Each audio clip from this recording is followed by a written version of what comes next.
Subscribe کریں ہمارے channel کو اور بیل آئیکن کو کلک کریں تاکہ ہماری ہر نئی آنے والی ویڈیو آپ تک بآسانی پہنچ سکے۔ بسم اللہ الرحمن الرحیم۔ سیرت النبی صلی اللہ علیہ وآلہ وسلم۔ کڑی آزمائش۔ ایک روز حضور نبی کریم صلی اللہ علیہ وآلہ وسلم خانہ کعبہ میں نماز پڑھ رہے تھے کہ ابو جہل آپ کے پاس آیا اور بولا، کیا میں آپ کو اس سے منع نہیں کیا تھا؟ آپ جانتے نہیں میں سب سے بڑا گروہ والا ہوں۔ اس پر سورۃ العلق کی آیت نمبر 17 اور 18 نازل ہوئی۔ ترجمہ: تو یہ اپنے گروہ کے لوگوں کو بلا لے، اگر اس نے ایسا کیا تو ہم بھی دوزخ کے پیادوں کو بلا لیں گے۔ حضرت ابن عباس رضی اللہ تعالیٰ عنہ فرماتے ہیں، اگر ابو جہل اپنے گروہ کو بلاتا تو اللہ تعالیٰ کے عذاب کے فرشتے اسے پکڑ کر تہس نہس کر دیتے۔ ایک روز ابو جہل حضور نبی کریم صلی اللہ علیہ وآلہ وسلم کے سامنے آیا اور آپ سے مخاطب ہوا، آپ کو معلوم ہے میں بطحا والوں کا محافظ ہوں اور میں یہاں ایک شریف ترین شخص ہوں۔ اس وقت اللہ تعالیٰ نے سورہ دخان کی آیت نمبر 49 نازل فرمائی۔ ترجمہ: چک تو بڑا معزز و مکرم ہے۔ آیت کا یہ جملہ دوزخ کے فرشتے ابو جہل کو دوزخ میں ڈالتے وقت اسے پھٹکارتے ہوئے کہیں گے۔ ابو لہب بھی حضور نبی کریم صلی اللہ علیہ وآلہ وسلم کی عزت رسانی میں آگے آگے تھا۔ نبی کریم صلی اللہ علیہ وآلہ وسلم کی تغلیب نے رکاوٹیں ڈالتا تھا۔ آپ صلی اللہ علیہ وآلہ وسلم کو برا بھلا کہتا تھا۔ اس کی بیوی ام جمیل بھی اس کے ساتھ شامل تھی۔ وہ جنگل سے کانٹے دار لکڑیاں کاٹ کر لاتی اور نبی کریم صلی اللہ علیہ وآلہ وسلم کے راستے میں بچھاتی۔ اس پر اللہ تعالیٰ نے سورۃ اللہب نازل فرمائی۔ اس میں ابو لہب کے ساتھ اس کی بیوی کو بھی عذاب کی خبر دی گئی۔ وہ غصے میں آگ بگولہ ہو گئی، پتھر ہاتھ میں لیے آپ صلی اللہ علیہ وآلہ وسلم کی طرف بڑھی۔ اس وقت آپ صلی اللہ علیہ وآلہ وسلم کے ساتھ ابو بکر صدیق رضی اللہ تعالیٰ عنہ تھے۔ انہوں نے ابو لہب کی بیوی کو آتے دیکھا تو فرمایا، اللہ کے رسول، یہ عورت بہت زبان دراز ہے، اگر آپ یہاں ٹھہرے تو اس کی بد زبانی سے آپ کو تکلیف پہنچے گی۔ ان کی بات سن کر حضور نبی کریم صلی اللہ علیہ وآلہ وسلم نے فرمایا، ابو بکر فکر نہ کرو، وہ مجھے نہیں دیکھ سکے گی۔ اتنے میں ام جمیل نزدیک پہنچ گئی، اسے وہاں صرف ابو بکر نظر آئے۔ وہ آتے ہوئی بولی، ابو بکر تمہارے دوست نے مجھے ذلیل کیا ہے، کہاں ہے تمہارا دوست جو شعر پڑھتا ہے؟ ابو بکر بولے، کیا تمہیں میرے ساتھ کوئی نظر آ رہا ہے؟ کیوں، کیا بات ہے؟ مجھے تو تمہارے ساتھ کوئی نظر نہیں آ رہا۔ انہوں نے پوچھا، تم ان کے ساتھ کیا کرنا چاہتی ہو؟ جواب میں اس نے کہا، میں یہ پتھر اس کے منہ پر مارنا چاہتی ہوں، اس نے میری شان میں نازیبا شعر کہے ہیں۔ وہ سورۃ اللہب کی آیات کو شعر سمجھ رہی تھی۔ اس پر انہوں نے کہا، نہیں، اللہ کی قسم وہ شاعر نہیں ہے، وہ تو شعر کہنا جانتے ہی نہیں، نہ انہوں نے تمہیں ذلیل کیا ہے۔ یہ سن کر وہ واپس لوٹ گئی۔ بعد میں ابو بکر نے آپ صلی اللہ علیہ وآلہ وسلم سے پوچھا، اے اللہ کے رسول، وہ آپ کو دیکھ کیوں نہیں سکی؟ آپ نے ارشاد فرمایا، ایک فرشتے نے مجھے اپنے پروں میں چھپا لیا تھا۔ ایک روایت کے مطابق آپ نے یہ جواب ارشاد فرمایا تھا، میرے اور اس کے درمیان ایک آڑ پیدا کر دی گئی تھی۔ ابو لہب کے ایک بیٹے کا نام عتبہ تھا اور دوسرے کا نام عتیبہ تھا۔ اعلان نبوت سے پہلے رسول کریم صلی اللہ علیہ وآلہ وسلم نے اپنی دو بیٹیوں حضرت رقیہ اور حضرت ام کلثوم رضی اللہ تعالیٰ عنہ کا نکاح ابو لہب کے ان دونوں بیٹوں کے ساتھ کر دیا تھا۔ یہ صرف نکاح ہوا تھا، ابھی رخصتی نہیں ہوئی تھی۔ اسلام کا آغاز ہوا اور سورہ لہب نازل ہوئی تو ابو لہب نے غصے میں آ کر اپنے بیٹوں سے کہا، اگر تم محمد کی بیٹیوں کو طلاق نہیں دو گے تو میں تمہارا چہرہ نہیں دیکھوں گا۔ چنانچہ ان دونوں نے انہیں طلاق دے دی۔ دیکھا جائے تو آپ صلی اللہ علیہ وآلہ وسلم کی بیٹیوں کے لیے اس میں حکمت تھی، گویا اللہ تعالیٰ نے چاہا کہ یہ پاک صاحبزادیاں عتبہ اور عتیبہ کے ہاں نہ جا سکیں۔ یہ رشتہ اسلام دشمنی کی بنیاد پر ختم کیا گیا، یعنی آپ دونوں چونکہ نبی کریم صلی اللہ علیہ وآلہ وسلم کی صاحبزادیاں تھیں، اس لیے یہ قدم اٹھایا گیا۔ اس موقع پر عتیبہ نبی کریم صلی اللہ علیہ وآلہ وسلم کی خدمت میں حاضر ہوا اور اس نے آپ کی شان میں گستاخی کی۔ آپ کی صاحبزادی کی وجہ سے پہلے ہی غمگین تھے۔ ان حالات میں آپ نے اس کے حق میں بد دعا فرمائی، اے اللہ اس پر اپنے کتوں میں سے ایک کتا مسلط فرما دے۔ عتیبہ یہ بد دعا سن کر وہاں سے لوٹ آیا۔ اس نے اپنے باپ ابو لہب کو سارا حال سنایا۔ اس کے بعد دونوں باپ بیٹا ایک قافلے کے ساتھ ملک شام کی طرف روانہ ہو گئے۔ راستے میں یہ لوگ ایک جگہ ٹھہرے، وہاں قریب ہی ایک راہب کی عبادت گاہ تھی۔ راہب ان کے پاس آیا، اس نے انہیں بتایا اس علاقے میں جنگلی درندے رہتے ہیں۔ ابو لہب یہ سن کر خوف زدہ ہو گیا۔ نبی کریم صلی اللہ علیہ وآلہ وسلم کی بد دعا یاد آ گئی۔ اس نے قافلے والوں سے کہا تم لوگ میری حیثیت سے باخبر ہو اور یہ بھی جانتے ہو کہ میرا تم پر کیا حق ہے؟ انہوں نے ایک زبان ہو کر کہا بے شک ہمیں معلوم ہے۔ ابو لہب یہ سن کر بولا تب پھر تم ہماری مدد کرو، میں محمد کی بد دعا کی وجہ سے خوف زدہ ہو گیا ہوں، اس لیے تم لوگ اپنا سامان اس عبادت گاہ کی طرف رکھ کر اس پر میرے بیٹے کا بستر لگا دو اور اس کے چاروں طرف تم لوگ اپنا بستر لگا لو۔ ان لوگوں نے ایسا ہی کیا، یہی نہیں انہوں نے اپنے چاروں طرف اپنے اونٹوں کو بھی بٹھا دیا۔ اس طرح عتیبہ ان سب کے عین درمیان میں آ گیا۔ اب وہ سب اس کی پاسبانی کرنے لگے۔ ان تمام احتیاطی تدابیر کے باوجود حضور اکرم صلی اللہ علیہ وآلہ وسلم کی پیش گوئی پوری ہو گئی۔ نصف رات کے قریب ایک شیر وہاں آیا اور سوئے ہوئے لوگوں کو سونگنے لگا۔ ایک ایک کو سونگتے ہوئے وہ آگے بڑھتا رہا یہاں تک کہ وہ لمبی چھلانگ لگا کر عتیبہ تک پہنچ گیا۔ بس پھر کیا تھا، اس نے اسے چیر پھاڑ کر کے ہلاک کر ڈالا۔ تکالیف پہنچانے کا ایک اور واقعہ اس طرح پیش آیا کہ ایک روز آپ صلی اللہ علیہ وآلہ وسلم مسجد الحرام میں نماز پڑھ رہے تھے۔ قریب ہی کچھ جانور ذبح کیے گئے تھے، وہ لوگ اپنے بتوں کے نام پر قربانی کرتے تھے۔ ان جانوروں کی ایک اوجڑی ابھی تک وہیں پڑی تھی۔ ایسے میں ابو جہل نے کہا کیا کوئی شخص ایسا ہے جو اس اوجڑی کو محمد کے اوپر ڈال دے؟ ایک روایت کے مطابق کسی نے کہا کیا تم یہ منظر نہیں دیکھ رہے ہو؟ تم میں سے کون ہے جو وہاں جائے جہاں فلاں قبیلے نے جانور ذبح کیے ہیں؟ ان کا گوبر، لید، خون اور اجڑی وہاں پڑے ہیں۔ کوئی شخص وہاں جا کر گندی اٹھا لائے اور محمد کے سجدے میں جانے کا انتظار کرے، پھر جو ہی وہ سجدے میں جائیں وہ شخص گندی گئی ان کے کندھوں کے درمیان رکھ دے۔ تب مشرکوں میں سے ایک شخص اٹھا، اس کا نام مخباب بن ابی معیط تھا، یہ اپنی قوم میں سب سے زیادہ بدبخت تھا۔ یہ گیا اور اجڑی اٹھا لایا۔ جب آپ صلی اللہ علیہ وآلہ وسلم سجدے میں گئے تو اجڑی آپ پر رکھ دی۔ اس پر مشرکین زور زور سے ہنسنے لگے، یہاں تک کہ وہ ہنسی سے بے حال ہو گئے اور ایک دوسرے پر گھرنے لگے۔ ایسے میں کسی نے حضرت فاطمہ الزہرا رضی اللہ تعالیٰ عنہا کو یہ بات بتا دی۔ وہ روتی ہوئی حرم میں آئیں۔ نبی کریم صلی اللہ علیہ وآلہ وسلم اسی طرح سجدے میں تھے اور اجڑی آپ کے کندھوں پر تھی۔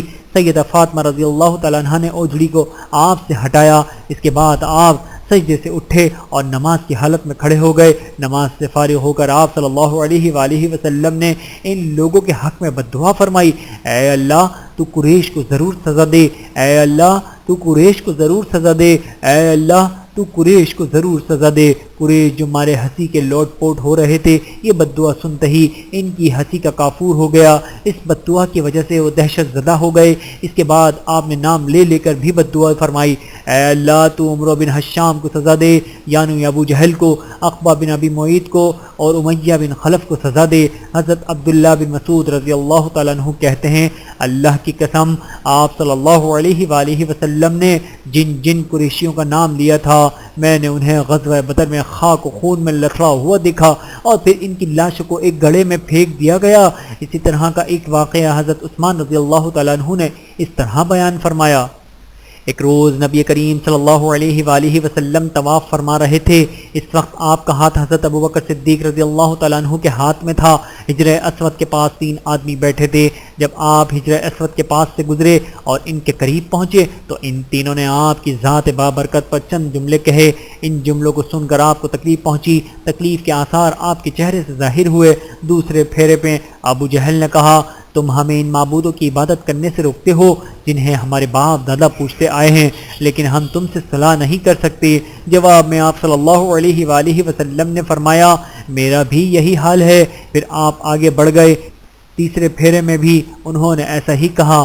پھر چوتھے پھیرے میں یہ تینوں ایک دم آپ کی طرف جھپٹے۔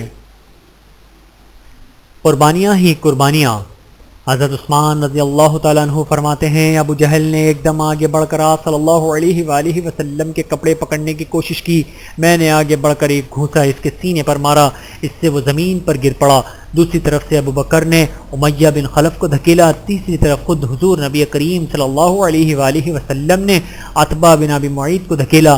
آخر یہ لوگ آپ کے پاس سے ہٹ گئے۔ اس وقت آپ نے ارشاد فرمایا اللہ کی قسم تم لوگ اس وقت تک نہیں مرو گے جب تک اللہ کی طرف سے اس کی سزا نہیں بھگت لو گے۔ حضرت عثمان رضی اللہ تعالیٰ عنہ فرماتے ہیں یہ الفاظ سن کر ان تینوں میں سے ایک بھی ایسا نہیں تھا جو خوف کی وجہ سے کانپنے نہ لگا ہو۔ پھر آپ نے ارشاد فرمایا تم لوگ اپنے نبی کے لیے بہت برے ثابت ہوئے۔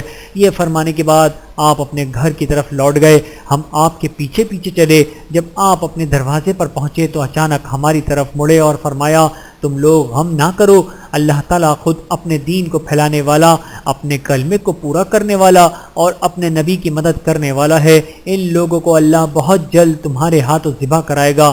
اس کے بعد ہم بھی اپنے اپنے گھروں کو چلے گئے اور پھر اللہ کی قسم غزوہ بدر کے دن اللہ تعالیٰ نے ان لوگوں کو ہمارے ہاتھوں ذبح کرایا۔ ایک روز ایسا ہوا کہ آپ خانہ کعبہ کا طواف کر رہے تھے، ایسے میں عقبہ بن ابی معیط وہاں آ گیا۔ اس نے اپنی چادر اتار کر آپ کی گردن میں ڈالی اور اس کو بل دینے لگا، اس طرح آپ کا گلا گھٹنے لگا۔ ابو بکر صدیق رضی اللہ تعالیٰ عنہ دوڑ کر آئے اور اسے کندھوں سے پکڑ کر دھکیلا۔ ساتھ ہی انہوں نے فرمایا کیا تم اس شخص کو قتل کرنا چاہتے ہو جو یہ کہتا ہے کہ میرا رب اللہ ہے اور جو تمہارے رب کی طرف سے کھلی نشانیاں لے کر آیا ہے؟ بخاری کی ایک حدیث کے مطابق حضرت عروہ ابن زبیر رضی اللہ تعالیٰ عنہ سے روایت ہے کہ میں نے ایک مرتبہ حضرت عمرو بن عاص رضی اللہ تعالیٰ عنہ سے پوچھا مجھے بتائیے مشرکین کی طرف سے حضور نبی کریم صلی اللہ علیہ وآلہ وسلم کے ساتھ سب سے زیادہ بدترین اور سخت ترین سلوک کس نے کیا تھا؟ جواب میں حضرت عمرو بن عاص نے کہا فرمایا ایک مرتبہ حضور نبی کریم صلی اللہ علیہ وآلہ وسلم نماز ادا فرما رہے تھے کہ عقبہ بن ابی معیط آیا، اس نے آپ کی گردن میں کپڑا ڈال کر اس سے پوری قوت سے آپ کا گلا گھونٹا۔ اس وقت حضرت ابو بکر صدیق نے اسے دھکیل کر ہٹایا۔ یہ قول حضرت عمرو بن عاص کا ہے، انہوں نے یہی سب سے سخت برتاؤ دیکھا ہوگا، ورنہ آپ صلی اللہ علیہ وآلہ وسلم کے ساتھ اس سے کہیں زیادہ سخت برتاؤ کیا گیا۔ پھر جب مسلمانوں کی تعداد 38 ہو گئی تو حضرت ابو بکر صدیق نے آپ سے عرض کیا اے اللہ کے رسول مسجد الحرام میں تشریف لے چلیے تاکہ ہم وہاں نماز ادا کر سکیں۔ اس پر آپ صلی اللہ علیہ وآلہ وسلم نے ارشاد فرمایا ابو بکر ابھی ہماری تعداد تھوڑی ہے۔ ابو بکر نے پھر اسی خواہش کا اظہار کیا۔ آخر حضور نبی کریم صلی اللہ علیہ وآلہ وسلم نے اپنے تمام صحابہ کے ساتھ مسجد الحرام میں پہنچ گئے۔ حضرت ابو بکر صدیق نے کھڑے ہو کر خطبہ دیا، لوگوں کو کلمہ پڑھ لینے کی دعوت دی۔ اس طرح حضرت ابو بکر صدیق سب سے پہلے شخص ہیں جنہوں نے مجمع میں کھڑے ہو کر اس طرح تبلیغ فرمائی۔ اس خطبے کے جواب میں مشرکین مکہ حضرت ابو بکر صدیق اور دوسرے مسلمانوں پر ٹوٹ پڑے اور انہیں مارنے لگے۔ حضرت ابو بکر صدیق کو تو انہوں نے سب سے زیادہ مارا پیٹا، مار پیٹ کی انتہا کر دی گئی۔ عقبہ نے تو انہیں اپنے جوتوں سے مارا رہا تھا، اس میں دوہرا تلا لگا ہوا تھا۔ اس نے حضرت ابوبکر صدیق کے چہرے پر ان کے جوتوں سے اتنی ضربیں لگائیں کہ چہرہ لہو لہان ہو گیا۔ ایسے میں حضرت ابوبکر صدیق کے قبیلے بنو تیم کے لوگ وہاں پہنچ گئے۔ انہیں دیکھتے ہی مشرکین نے حضرت ابوبکر صدیق کو چھوڑ دیا۔ ان لوگوں نے حضرت ابوبکر صدیق کو ایک کپڑے پر لٹایا اور بے ہوشی کی حالت میں گھر لے آئے۔ ان سب کو یقین ہو چکا تھا کہ ابوبکر آج زندہ نہیں بچیں گے۔ اس کے بعد بنو تیم کے لوگ واپس حرم آئے۔ انہوں نے کہا اللہ کی قسم اگر ابوبکر مر گئے تو ہم عقبہ کو قتل کر دیں گے۔ یہ لوگ پھر حضرت ابوبکر صدیق کے پاس آئے۔ انہوں نے حضرت ابوبکر صدیق کے والد نے ان سے بار بار بات کرنے کی کوشش کی لیکن آپ بالکل بے ہوش تھے۔ آخر شام کے وقت کہیں جا کر آپ کو ہوش آیا اور بھولنے کے قابل ہوئے۔ انہوں نے سب سے پہلے یہ پوچھا آن حضرت صلی اللہ علیہ وآلہ وسلم کا کیا حال ہے؟ گھر میں موجود افراد نے ان کی اس بات کا کوئی جواب نہ دیا۔ ادھر حضرت ابوبکر صدیق بار بار اپنا سوال دہرا رہے تھے۔ آخر ان کی والدہ نے کہا اللہ کی قسم ہمیں تمہارے دوست کے بارے میں کچھ معلوم نہیں۔ یہ سن کر حضرت ابوبکر صدیق نے فرمایا اچھا تو پھر ام جمیل بنت خطاب کے پاس جائیں، ان سے آن حضرت صلی اللہ علیہ وآلہ وسلم کا حال دریافت کر کے مجھے بتائیں۔ ام جمیل رضی اللہ تعالیٰ عنہ حضرت عمر رضی اللہ تعالیٰ عنہ کی بہن تھی، اسلام قبول کر چکی تھی لیکن ابھی تک اپنے اسلام کو چھپائے ہوئے تھی۔ حضرت ابوبکر صدیق کی والدہ ان کے ہاں پہنچی۔ انہوں نے ام جمیل رضی اللہ تعالیٰ عنہ سے کہا ابوبکر محمد بن عبداللہ کی خیریت پوچھتے ہیں۔ ام جمیل رضی اللہ تعالیٰ عنہ چونکہ اپنے بھائی حضرت عمر رضی اللہ تعالیٰ عنہ سے ڈرتی تھی، وہ ابھی تک ایمان نہیں لائے تھے، اس لیے انہوں نے کہا میں نہیں جانتی۔ ساتھ ہی وہ بولی کیا آپ مجھے اپنے ساتھ لے جانا چاہتی ہیں؟ حضرت ابوبکر صدیق رضی اللہ تعالیٰ عنہ کی والدہ نے فوراً کہا ہاں۔ اب یہ دونوں وہاں سے حضرت ابوبکر صدیق کے پاس آئے۔ ام جمیل نے ابوبکر صدیق کو زخموں سے چور دیکھا تو چیخ پڑی جن لوگوں نے تمہارے ساتھ یہ سلوک کیا وہ یقیناً فاسق اور بدترین لوگ ہیں، مجھے یقین ہے اللہ تعالیٰ ان سے آپ کا بدلہ لے گا۔ حضرت ابوبکر صدیق نے کہا رسول اللہ صلی اللہ علیہ وآلہ وسلم کا کیا حال ہے؟ ام جمیل نے ایسے لوگوں کے سامنے بات کرتے ہوئے ڈرتی تھیں جو ابھی ایمان نہیں لائے تھے، چنانچہ بولی یہاں آپ کی والدہ موجود ہیں۔ حضرت ابوبکر صدیق فوراً بولے ان کی طرف سے بے فکر رہیں، یہ آپ کا راز ظاہر نہیں کریں گی۔ اب ام جمیل نے کہا رسول اللہ صلی اللہ علیہ وآلہ وسلم خیریت سے ہیں؟ ابوبکر صدیق نے پوچھا حضور اکرم صلی اللہ علیہ وآلہ وسلم اس وقت کہاں ہیں؟ ام جمیل نے فرمایا دار ارقم میں ہیں۔ یہ سن کر حضرت ابوبکر صدیق بولے اللہ کی قسم میں اس وقت تک نہ کچھ کھاؤں گا نہ پیوں گا جب تک میں رسول اللہ صلی اللہ علیہ وآلہ وسلم سے مل نہ لوں۔ ان دونوں نے کچھ دیر انتظار کیا تاکہ باہر سکون ہو جائے۔ آخر یہ دونوں انہیں سارا دے کر لے چلے اور دار ارقم پہنچ گئی۔ جو ہی نبی کریم صلی اللہ علیہ وآلہ وسلم نے حضرت ابوبکر صدیق کی یہ حالت دیکھی تو آپ کو بے حد صدمہ ہوا۔ آپ نے آگے بڑھ کر ابوبکر رضی اللہ تعالیٰ عنہ کو گلے سے لگا لیا، انہیں بوسہ دیا۔ باقی مسلمانوں نے بھی انہیں گلے سے لگایا اور بوسہ دیا، اور پھر حضرت ابوبکر صدیق رضی اللہ تعالیٰ عنہ نے آپ صلی اللہ علیہ وآلہ وسلم سے عرض کیا آپ پر میرے ماں باپ قربان، اے اللہ کے رسول مجھے کچھ نہیں ہوا سوائے اس کے کہ میرے چہرے پر چوٹیں آئی ہیں، یہ میری والدہ میرے ساتھ آئی ہیں، ممکن ہے اللہ تعالیٰ آپ کی طفیل انہیں جہنم کی آگ سے بچا لے۔ نبی کریم صلی اللہ علیہ وآلہ وسلم نے ان کی والدہ کے لیے دعا فرمائی، پھر انہیں اسلام کی دعوت دی۔ وہ اسی وقت ایمان لے آئیں جس سے ابوبکر صدیق رضی اللہ تعالیٰ عنہ اور تمام صحابہ کو بے حد خوشی ہوئی۔ ایک روز صحابہ کرام نبی کریم صلی اللہ علیہ وآلہ وسلم کے گرد جمع تھے۔ ایسے میں کسی نے کہا اللہ کی قسم قریش نے آج تک نبی کریم صلی اللہ علیہ وآلہ وسلم کے علاوہ کسی اور کی زبان سے بلند آواز میں قرآن نہیں سنا، اس لیے تم میں سے کون ہے جو ان کے سامنے بلند آواز میں قرآن پڑھے؟ یہ سن کر حضرت عبداللہ ابن مسعود رضی اللہ تعالیٰ عنہ بول اٹھے میں ان کے سامنے بلند آواز سے قرآن پڑھوں گا۔ حقیقت روشن ہو گئی۔ حضرت عبداللہ بن مسعود رضی اللہ تعالیٰ عنہ کی یہ بات سن کر صحابہ نے کہا ہمیں قریش کی طرف سے آپ کے بارے میں خطرہ ہے، ہم تو کوئی ایسا آدمی چاہتے ہیں جس کا خاندان قریش سے اس کی حفاظت کرتا رہے۔ اس کے جواب میں حضرت عبداللہ بن مسعود نے فرمایا تم میری پرواہ نہ کرو، اللہ تعالیٰ خود میری حفاظت فرمائیں گے۔ دوپہر کے بعد حضرت عبداللہ ابن مسعود بیت اللہ میں پہنچ گئے۔ آپ مقام ابراہیم کے پاس کھڑے ہو گئے۔ اس وقت قریش اپنے اپنے گھروں میں تھے۔ اب انہوں نے بلند آواز سے قرآن پڑھنا شروع کیا۔ قریش نے یہ آواز سنی تو کہنے لگے اس غلام زادے کو کیا ہوا؟ کوئی اور بولا محمد جو کلام لے کر آئے ہیں یہ وہی پڑھ رہا ہے۔ یہ سنتے ہی مشرکین ان کی طرف دوڑ پڑے اور لگے انہیں مارنے پیٹنے۔ عبداللہ بن مسعود چوٹے کھاتے جاتے تھے اور قرآن پڑھتے جاتے تھے، یہاں تک کہ انہوں نے سورہ کا زیادہ تر حصہ تلاوت کر ڈالا۔ اس کے بعد وہاں سے اپنے ساتھیوں کے پاس آ گئے۔ ان کا چہرہ اس وقت لہو لہان ہو چکا تھا۔ ان کی یہ حالت دیکھ کر مسلمان بول اٹھے ہمیں تمہاری طرف سے اسی بات کا خطرہ تھا۔ حضرت عبداللہ ابن مسعود نے فرمایا اللہ کی قسم اللہ کے دشمنوں میں نے اپنے لیے ہاتھ سے زیادہ ہلکا اور کمزور کبھی نہیں پایا۔ اگر تم لوگ کہو تو میں کل پھر ان کے سامنے جا کر قرآن پڑھ سکتا ہوں۔ اس پر مسلمان بولے نہیں، وہ لوگ جس چیز کو ناپسند کرتے ہیں آپ انہیں وہ کافی سنا آئے ہیں۔ کفار کا یہ ظلم ستم جاری رہا۔ ایسے میں ایک دن حضور نبی کریم صلی اللہ علیہ وآلہ وسلم صفا پہاڑی کے پاس موجود تھے۔ ابو جہل آپ کے پاس سے گزرا، اس نے آپ کو دیکھ لیا اور لگا گالیاں دینے۔ اس نے آپ کے سر پر مٹی بھی پھینکی۔ عبداللہ بن جدعان کی زبان باندی نے یہ منظر دیکھا۔ پھر ابو جہل آپ کے پاس سے چل کر حرم میں داخل ہوا۔ وہاں مشرکین جمع تھے، وہ ان کے سامنے اپنا کارنامہ بیان کرنے لگا۔ اسی وقت آپ کے چچا حضرت حمزہ رضی اللہ تعالیٰ عنہ حرم میں داخل ہوئے۔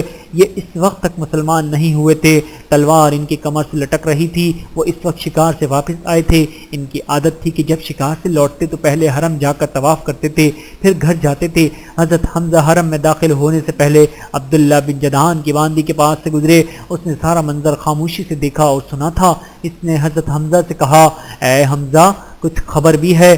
ابھی ابھی یہاں ابو حکم بن حشام یا ابو جہل نے تمہارے بھتیجے کے ساتھ کیا سلوک کیا؟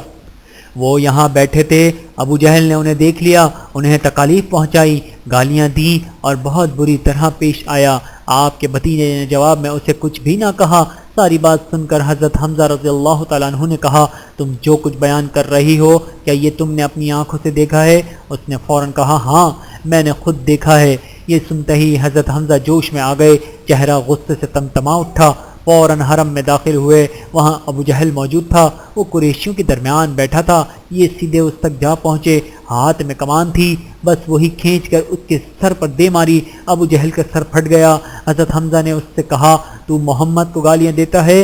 سن لے، میں بھی اس کا دین اختیار کرتا ہوں، جو کچھ وہ کہتا ہے وہی میں بھی کہتا ہوں، اب اگر تجھ میں ہمت ہے تو مجھے جواب دے۔ ابو جہل ان کی منت سماجت کرتے ہوئے بولا وہ ہمیں بے عقل بتاتا ہے، ہمارے معبودوں کو برا کہتا ہے، ہمارے باپ دادا کے راستے کے خلاف چلتا ہے۔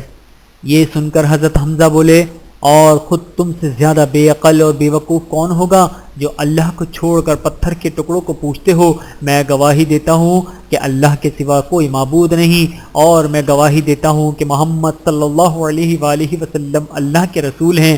ان کے یہ الفاظ سن کر ابو جہل کے خاندان کے کچھ لوگ یکدم حضرت حمزہ کی طرف بڑھے اور انہوں نے کہا اب تمہارے بارے میں بھی ہمیں یقین ہو گیا کہ تم بھی بے دین ہو گئے ہو۔ جواب میں حضرت حمزہ نے فرمایا آؤ، کون ہے مجھے اس سے روکنے والا؟ مجھ پر حقیقت روشن ہو گئی ہے، میں گواہی دیتا ہوں کہ وہ اللہ کے رسول ہیں، جو کچھ وہ کہتے ہیں وہ حق اور سچائی ہے۔ اللہ کی قسم میں انہیں نہیں چھوڑوں گا، اگر تم سچے ہو تو مجھے روک کر دکھاؤ۔ یہ سن کر ابو جہل نے اپنے لوگوں سے کہا ابو عمارہ یعنی حضرت حمزہ کو چھوڑ دو، میں نے واقعی ان کے بھتیجے کے ساتھ ابھی کچھ برا سلوک کیا تھا۔ وہ لوگ ہٹ گئے۔ حضرت حمزہ رضی اللہ تعالیٰ عنہ گھر پہنچے۔ گھر آ کر انہوں نے الجھن محسوس کی کہ یہ میں قریش کے سامنے کیا آیا ہوں، میں تو قریش کا سردار ہوں، لیکن پھر ان کا ضمیر انہیں ملامت کرنے لگا۔ آخر شدید الجھن کے عالم میں انہوں نے دعا کی اے اللہ اگر یہ سچا راستہ ہے تو میرے دل میں یہ بات ڈال دے، اور اگر ایسا نہیں ہے تو پھر مجھے اس مشکل سے نکال دے جس میں گھر گیا ہوں۔ وہ رات انہوں نے اسی الجھن میں گزاری۔ آخر صبح ہوئی تو حضور نبی کریم صلی اللہ علیہ وآلہ وسلم کے پاس پہنچے۔ آپ سے عرض کیا بھتیجے میں ایسے معاملے میں الجھ گیا ہوں کہ مجھے اس سے نکلنے کا کوئی راستہ سجائی نہیں دیتا، اور ایک ایسی صورتحال میں رہتا ہوں جس کے بارے میں میں نہیں جانتا یہ سچائی ہے یا نہیں، بہت سخت معاملہ ہے۔ اس پر آن حضرت صلی اللہ علیہ وآلہ وسلم حضرت حمزہ کی طرف متوجہ ہوئے۔ آپ نے انہیں اللہ کے عذاب سے ڈرایا، ثواب کی خوشخبری سنائی۔ آپ کے واضح نصیحت کا یہ اثر ہوا کہ اللہ تعالیٰ نے انہیں ایمان کا نور عطا فرمایا۔ وہ بول اٹھے اے بھتیجے میں گواہی دیتا ہوں کہ تم اللہ کے رسول ہو، بس اب تم اپنے دین کو کھل کر پیش کرو۔ حضرت ابن عباس رضی اللہ تعالیٰ عنہ فرماتے ہیں اسی واقعے پر قرآن پاک کی یہ آیات نازل ہوئی۔ ترجمہ ایسا شخص جو کہ پہلے مردہ تھا، پھر ہم نے اسے زندہ کر دیا اور ہم نے اسے ایک ایسا نور دے دیا کہ وہ اسے لیے ہوئے چلتا پھرتا ہے۔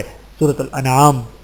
حضرت حمزہ رضی اللہ تعالیٰ عنہ کے ایمان لانے پر حضور نبی کریم صلی اللہ علیہ وآلہ وسلم کو بہت زیادہ خوشی ہوئی۔ اس کی ایک وجہ تو یہ تھی کہ حضرت حمزہ آپ کے سگے چچا تھے، دوسری وجہ یہ تھی کہ وہ قریش میں سب سے زیادہ معزز فرد تھے، اس کے ساتھ ہی وہ قریش کے سب سے زیادہ بہادر، طاقتور اور خوددار انسان تھے۔ اور اسی بنیاد پر جب قریش نے دیکھا کہ اب رسول اللہ صلی اللہ علیہ وآلہ وسلم کو مزید قوت حاصل ہو گئی ہے تو انہوں نے آپ کو تکالیف پہنچانے کا سلسلہ بند کر دیا، لیکن اپنے تمام ظلم و ستم اب وہ کمزور مسلمانوں پر ڈھانے لگے۔ جس قبیلے کا بھی کوئی شخص مسلمان ہو جاتا وہ اس کے پیچھے ہاتھ دھو کر پڑ جاتے، ایسے لوگوں کو قید کر دیتے، بھوکا پیاسا رکھتے، تپتی ریت پر لٹاتے، یہاں تک کہ اس کا یہ حال ہو جاتا کہ سیدھا بیٹھنے کے قابل بھی نہ رہتا۔ اس ظلم اور زیادتی پر سب سے زیادہ ابو جہل لوگوں کو اکساتا تھا۔ ایسے ہی لوگوں میں سے ایک حضرت بلال حبشی رضی اللہ تعالیٰ عنہ بھی تھے۔ آپ کا پورا نام بلال بن رباح تھا، یہ امیہ بن خلف کے غلام تھے۔ حضرت بلال رضی اللہ تعالیٰ عنہ مکے ہی میں پیدا ہوئے تھے۔ پہلے عبداللہ بن جدعان تیمی کے غلام تھے۔ عبداللہ بن جدعان کے 100 غلام تھے، یہ ان میں سے ایک تھے۔ جب اسلام کا آغاز ہوا اور اس کا نور پھیلا تو عبداللہ بن جدعان نے اپنے 99 غلاموں کو اس خوف سے مکے سے باہر بھجوا دیا کہ کہیں وہ مسلمان نہ ہو جائیں۔ بس اس نے حضرت بلال بن رباح رضی اللہ تعالیٰ عنہ کو اپنے پاس رکھ لیا، یہ اس کی بکریاں چرایا کرتے تھے۔ اسلام کی روشنی حضرت بلال رضی اللہ تعالیٰ عنہ تک پہنچی، یہ ایمان لے آئے مگر انہوں نے اپنے اسلام کو چھپائے رکھا۔ ایک روز انہوں نے کعبے کی چاروں طرف رکھے بتوں پر گندگی ڈال دی، ساتھ ہی وہ ان پر تھوکتے جاتے تھے اور کہتے جاتے تھے جس نے تمہاری عبادت کی وہ تباہ ہو گیا۔ یہ بات قریش کو معلوم ہو گئی۔ وہ فوراً عبداللہ بن جدعان کے پاس آئے اور اس سے بولے تم بے دین ہو گئے ہو۔ اس نے حیران ہو کر کہا کیا میرے بارے میں بھی یہ بات کہی جا سکتی ہے؟ اس پر وہ بولے تمہارے غلام بلال نے آج ایسا کیا ہے۔ کیا؟ وہ حیرت زدہ رہ گیا۔ آزمائشوں پر آزمائشیں۔ عبداللہ بن جدعان نے فوراً قریش کو 100 درہم دیے تاکہ بتوں کی جو توہین ہوئی ہے اس کے بدلے میں ان کے نام پر کچھ جانور ذبح کر دیے جائیں۔ پھر وہ حضرت بلال رضی اللہ تعالیٰ عنہ کی طرف بڑھا۔ اس نے انہیں رسی سے باندھ دیا، تمام دن بھوکا رکھا اور پیاسا رکھا۔ پھر تو یہ اس کا روز کا معمول بن گیا، جب دوپہر کے وقت سورج آگ برسانے لگتا تو انہیں گھر سے نکال کر تپتی ہوئی ریت پر چت لٹا دیتا۔ اس وقت تک ریت اس قدر گرم ہوتی تھی کہ اگر اس پر گوشت کا ٹکڑا رکھ دیا جاتا تو بھی بھن جاتا۔ وہ اسی پر بے بس نہیں کرتا، ایک وزنی پتھر منگاتا اور ان کے سینے پر رکھ دیتا تاکہ وہ اپنی جگہ سے ہل بھی نہ سکیں۔ پھر وہ بدبخت ان سے کہتا اب یا تو محمد کی رسالت اور پیغمبری سے انکار کر اور لات و عزیٰ کی عبادت کر، ورنہ میں تجھے یہاں اسی طرح لٹائے رکھوں گا یہاں تک کہ تیرا دم نکل جائے گا۔ حضرت بلال اس کی بات کے جواب میں فرماتے احد احد یعنی اللہ تعالیٰ ایک ہے، اس کا کوئی شریک نہیں۔ جب حضرت بلال کسی طرح اسلام سے نہ ہٹے تو تنگ آ کر عبداللہ بن جدعان نے انہیں امیہ بن خلف کے حوالے کر دیا۔ اب یہ شخص ان پر اس سے بھی زیادہ ظلم و ستم ڈھانے لگا۔ ایک روز انہیں اسی قسم کی خوفناک سزائیں دی جا رہی تھیں کہ حضور اکرم صلی اللہ علیہ وآلہ وسلم اس طرف سے گزرے۔ حضرت بلال رضی اللہ تعالیٰ عنہ شدت تکلیف کی حالت میں احد احد پکار رہے تھے۔ آپ نے انہیں اس حالت میں دیکھ کر فرمایا بلال تمہیں یہ احد ہی نجات دلائے گا۔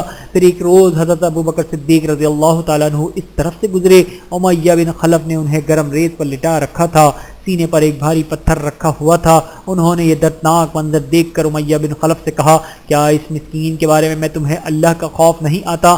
آخر کب تک تم اسے عذاب دیے جاؤ گے؟ امیہ بن خلف نے جل کر کہا تم ہی نے اسے خراب کیا ہے، اس لیے تم ہی اسے نجات کیوں نہیں دلا دیتے؟ اس کی بات سن کر حضرت ابوبکر صدیق بولے میرے پاس بھی ایک حبشی غلام ہے، وہ اس سے زیادہ طاقتور ہے اور تمہارے ہی دین پر ہے، میں ان کے بدلے میں تمہیں وہ دے سکتا ہوں۔ یہ سن کر امیہ بولا مجھے یہ سودا منظور ہے۔ یہ سنتے ہی ابوبکر نے اپنا حبشی غلام اس کے حوالے کر دیا، اس کے بدلے میں حضرت بلال کو لے لیا اور انہیں آزاد کر دیا۔ سبحان اللہ، کیا خوب سودا ہوا۔ یہاں یہ بات جان لینی چاہیے کہ حضرت ابوبکر صدیق کا حبشی غلام دنیا کے لحاظ سے بہت زیادہ قیمتی تھا۔ یہ بھی کہا جاتا ہے کہ امیہ بن خلف نے غلام کے ساتھ 10 اوقیہ سونا بھی طلب کیا تھا اور حضرت ابوبکر صدیق نے اس کا یہ مطالبہ بھی مان لیا تھا۔ چنانچہ آپ نے اس ایک یمنی چادر اور کچھ سونا دیا تھا۔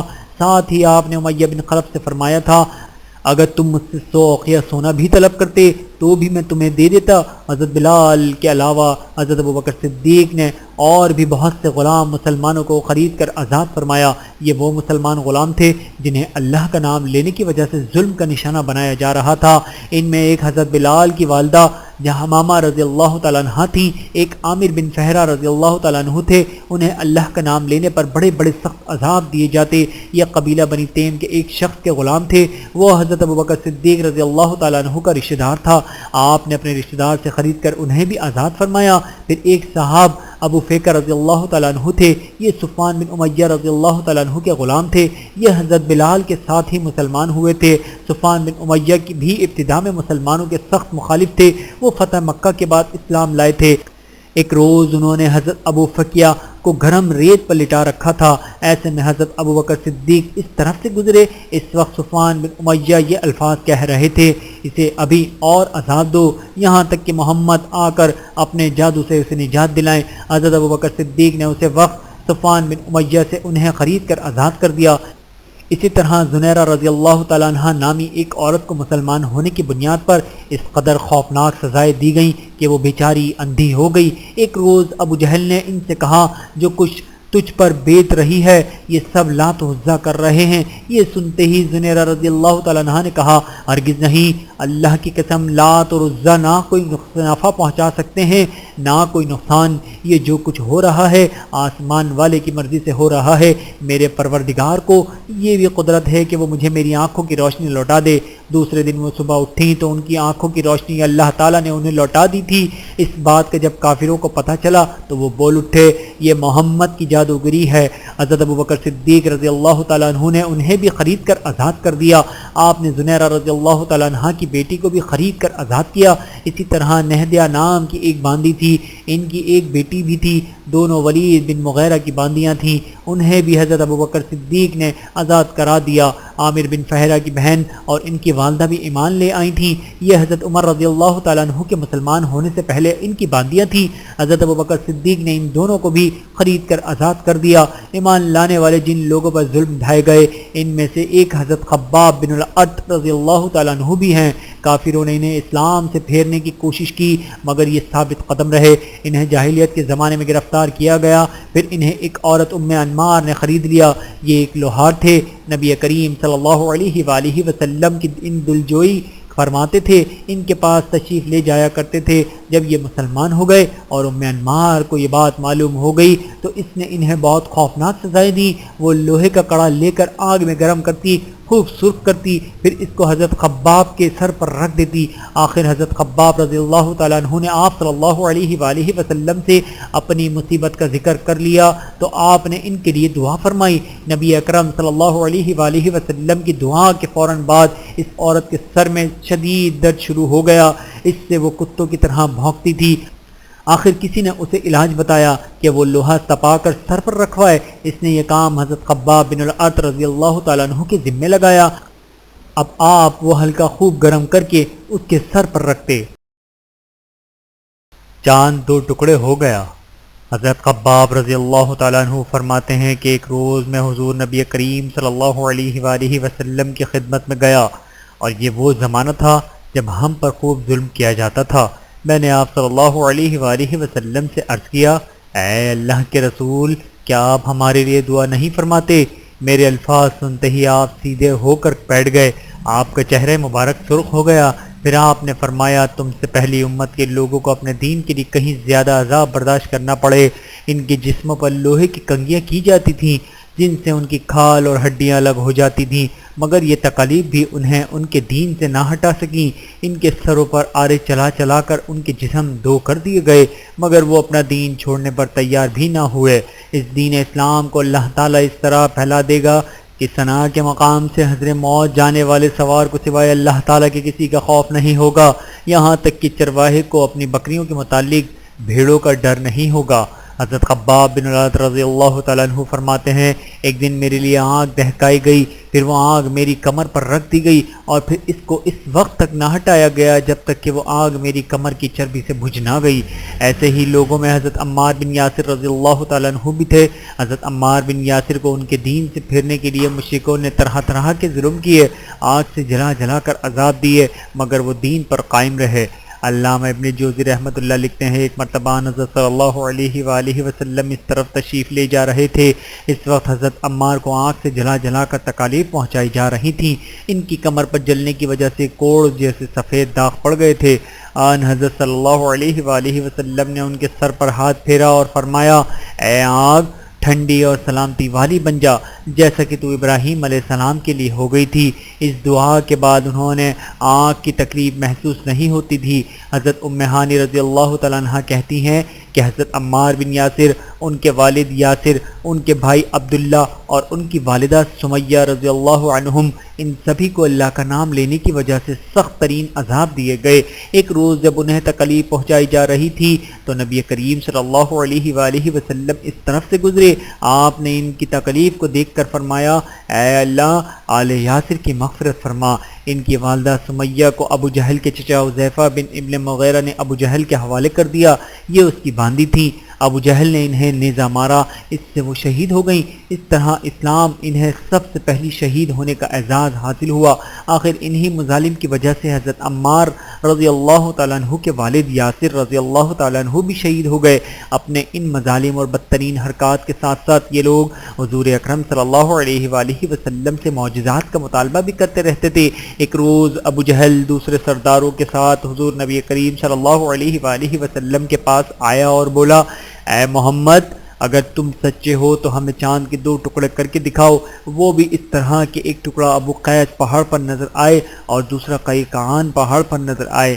مطلب یہ تھا کہ دونوں ٹکڑے کافی فاصلے پر ہوں تاکہ ان کے 2 ٹکڑے ہونے میں کوئی شک نہ رہ جائے۔ اس روز مہینے کی 14ویں تاریخ تھی، چاند پورا تھا۔